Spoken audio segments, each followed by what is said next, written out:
हाथ में हो झंडा, हर घर में हो झंडा। आइए आज़ादी के 75वें अमृत महोत्सव को बहुत ही धूमधाम से मनाएं। हम सभी अपने घर पर एक झंडा अवश्य लगाएं। रुपया का गैस सिलेंडर आज 1100 रुपये में खरीद रहे हैं, तो आपको समझ में आ रहा है कि कितना रुपया का महंगाई बढ़ गई है। एक आम परिवार कैसे ये सरवाइव कर पाएगा। सिर्फ यही नहीं है, डीजल पेट्रोल के दाम इतने बढ़ गए हैं कि एक आम आदमी के लिए बहुत ही मुश्किल हो रहा है घर चलाना। ये सरकार को सोचना चाहिए कि इतनी महंगाई में जो परिवार, मध्यम परिवार है, 9,000, 10,000, 12,000 की सैलरी में काम कर रहा है, खट रहा है, वो अपना परिवार कैसे चलाएगा। सरकार इस के संदर्भ में कुछ भी नहीं सोच रही है जो उसे सोचना चाहिए। तो आने वाली समय में जनता को इसका जो कहना है वो तो इलेक्शन में वो बताएंगे। देखिए, सबसे बड़ी बात यह है नरेश कुमार सिंह जी कि जिस तरह से देश का जो अर्थव्यवस्था है, इकोनॉमी है, जिसने भी देश के बड़े अर्थशास्त्री हैं, इकोनॉमिस्ट हैं, उन्होंने बहुत पहले इसका पेशगोई किया था, भविष्यवाणी किया था कि अगर सरकार की नीतियां अगर ऐसी रही तो आने वाले समय में देश जो है वो काफ़ी गंभीर संकट के दौर से गुजरेगा और पूरे भारत में आर्थिक मंदी आएगी। तो ऐसे में आपको क्या लगता है कि सरकार ने जो बजट बनाया और महंगाई को दूर करने के लिए जो सरकार ने काम किया, कमी कहाँ रह गई कि ये सब समस्या सामने आने लगी? जो आज बजट बनाया गया है, मैं तो समझता हूँ वो तो आम आदमी को देख के बनाया ही नहीं गया है। उसमें कहीं भी आम आदमी के लिए कोई जगह नहीं रखी गई है। आज अभी आप देखिए, अभी जीएसटी जो लागू हो गया है, अभी जो जनरल है, दूध, दही, घी, सब में जीएसटी लगा दिया गया। पैकेजिंग फूड पे जो मूलभूत ज़रूरत के सामानें हैं उसमें भी आप उन्होंने लगा दिया है। तो अब ये बताइए कि इस तरह से जो आम आदमी के लिए जो आप बना रहे हैं, बजट बना रहे हैं, तो आम आदमी को आपको देखना होगा, ना कि ऊपर वाले सेक्शन को देखते हुए, उद्योगपतियों को देखते हुए बनाना होगा। एक मजदूर, हमारा देश जो है गरीब देश है, कोई अमीर देश नहीं है। तो यहाँ मैक्सिमम जनता जो है बहुत ही माने मध्यम वर्ग से बिलोंग करती है। तो आपको मध्यम वर्ग को ही जो है उसको ही देखते हुए बजट बनाना चाहिए। तो मैं तो अपील करता हूँ कि लोगों से कि जो बजट बन रहा है आप खुद देखिए, जांचिए, परखिए और सरकार के सामने में आप ये कीजिए, नोटिस कीजिए कि देखिए आप जो बना रहे हैं हम लोगों के लिए है ही नहीं, तो इसका विरोध होना चाहिए। तो देखिए, नरेश कुमार सिंह बताते चलें कि सिवान के ही जन्मभूमि पर पले हैं, बड़े हैं, इनका जन्म हुआ है, लेकिन व्यवसाय और व्यापार को आगे बढ़ाने के लिए यह झारखंड चले गए और झारखंड में राजनीति के क्षेत्र में काफ़ी सक्रिय हैं, समाज सेवा के क्षेत्र में भी काफ़ी बड़े पैमाने पर वहाँ पर सेवा कर रहे हैं। और यही वजह है कि कांग्रेस पार्टी के आला कमान ने, जो भी इसके वरीय पदाधिकारी हैं जिला स्तरीय झारखंड में, इन्होंने इस पद पर इनको सुशोभित किया, एक बड़ी जिम्मेदारी दी है। तो आप जिला अध्यक्ष हैं उद्योग एवं व्यापार प्रकोष्ठ के, और साथ ही साथ असंगठित मजदूर कामगार यूनियन के भी आप नेतृत्व कर रहे हैं। तो इसके लिए वहाँ पर आप क्या काम कर रहे हैं?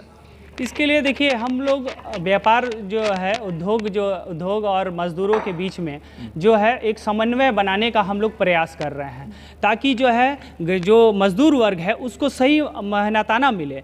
क्योंकि जितनी महंगाई बढ़ रही है उस हिसाब से उन लोगों को अगर मेहनताना नहीं मिलेगा तो वो उनका घर परिवार नहीं चल पाएगा। साथ में हमको ये भी देखना है कि जो इंडस्ट्री चल रही है, जो व्यवसाय चल रहा है, उसके ऊपर भी इतना लोड ना हो ताकि वो कंपनी चल ना पाए। क्योंकि देखिए, अगर व्यापार, रोजगार, उद्योग रहेगा तभी लोगों को रोजगार मिलेगा, और रोजगार मिलने के लिए ज़रूरी है कि उद्योग को चलता रहना। तो दोनों ही पक्षों को, अगर हमारे मजदूर भाइयों को भी ये देखना है कि हमारा जो व्यापार क्षेत्र है वो सही से चले, उनके साथ न्याय करते हुए आप काम करें, और साथ में हमारा जो व्यापार वर्ग है, व्यापारी लोग हैं, उन लोगों को, इंडस्ट्री वाले लोग को भी ये ध्यान रखना है कि हमारा मजदूर अपना साथ का भाई है, उसके घर परिवार सही से चले। इसके लिए उनको सही तरीके से उसको तनख्वाह का एक होना चाहिए स्लैब, जो सरकार अभी तक सही ढंग से निर्धारित नहीं कर पा रही है।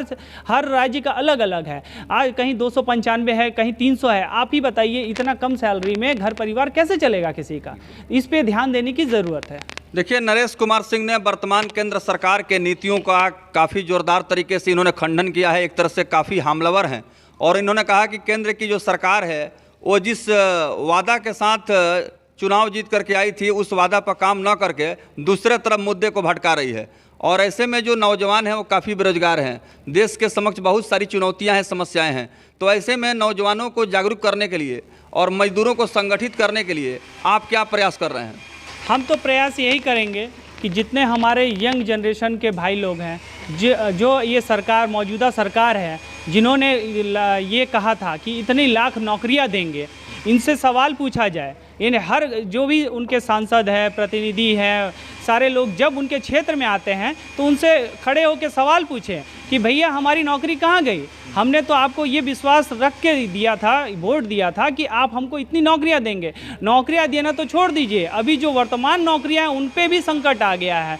जो सरकारी है वो उसको भी प्राइवेटेशन किया जा रहा है। जहां किसी को 25,000 सैलरी मिलती थी, वहां पर ये 10,000 12,000 की सैलरी में काम करने में विवश होना पड़ेगा। अभी आप देखिए अग्निपथ योजना जो है ये कितना लोगों के साथ गलत हो रहा है। 4 साल का आपका कार्यकाल दिया जा रहा है और सैलरी कम करके आपको दी जा रही है, और लास्ट में आपका 4 साल के बाद एक लमसम अमाउंट दिया जा रहा है। आप जोड़ के अगर देख लीजिएगा, आराम से निश्चित होकर आप घर में बैठ के जोड़ के देखिएगा कि आपको जो दिया जा रहा है कोई भी अलग से कुछ नहीं दिया जा रहा। आप ही के पैसे को काट कर, आप ही को उसी में से कम पैसे देकर, आपकी सारी सुविधाएं को ख़त्म कर कर, आपके पेंशन को ख़त्म करके, आपके आगे वाले जीवन के भविष्य को असुरक्षित करके ये सारी नीतियाँ लागू की जा रही हैं। तो आप लोगों से निवेदन है कि आप लोग अब जो है लोगों से सवाल पूछना शुरू कीजिए, क्योंकि सवाल आप जब तक नहीं पूछिएगा उनसे, वो नहीं समझ पाएंगे। वो सोच रहे हैं कि जो न्याय वर्ग है वो बेवकूफ़ है, वो उसको इसी तरह से धार्मिक मुद्दों पे भटकाकर, अन्य मुद्दों पे भटकाकर उसको बेवकूफ़ बना के अगले बार भी सीट ले लेना है। ये चीज़ को आपको ध्यान में रखना है कि सिर्फ धर्म कार्य से कार्य नहीं चलेगा, आपको रोजगार भी करना है, नौकरियां भी लेनी है, देश के लिए विकास भी करना है। ये तभी संभव है जब गाड़ी के चारों पहिए जो है सुचारू रूप से एक साथ काम करें। जी, नरेश कुमार सिंह जी, आपके कहने का तात्पर्य यह है कि जब मतलब पेट को भोजन मिलेगा और रोजी रोजगार मिलेगी, तभी धार्मिक जो कार्य भी है उसमें भी दिल लगेगा, मन लगेगा। जी हाँ। अब जब बेरोजगारी भूखमरी रहेगी तो देश की स्थिति जो है दयनीय हो जाएगी। और जिस तरह से आपने सवाल किया कि जो गवर्नमेंट है वो प्राइवेटाइजेशन को बढ़ावा दे रही है, यानी कि जो निजीकरण हो रहा है, जो कि एक तरह से हम कह सकते हैं कि बड़ा दुर्भाग्यपूर्ण स्थिति बनी हुई है। ऐसे में निजीकरण सरकार जो कर रही है, प्राइवेटाइज कर रही है, इसके पीछे मंशा क्या है? देखिए, इसके पीछे मंशा यही हो गई, जब आप सरकारी नौकरियां दे दीजिएगा तो उनको एक आप परफेक्ट इतने साल के लिए आप लोगों ने रख लिया तो उनका जीवन कंफर्म हो जाएगा। लेकिन प्राइवेटेशन जब करिएगा तो उनका नौकरी कभी भी जा सकती है, तो हमेशा बेरोजगारी पैदा रहेगी। जब बेरोजगारी रहेगी, लोग बेरोजगार रहेंगे, तभी तो झंडा लेके ढोएंगे। तो उन लोगों को फिर कौन सा मुद्दा देंगे? अगर रोजगारी दे देंगे तो फिर मुद्दा खत्म हो जाएगा।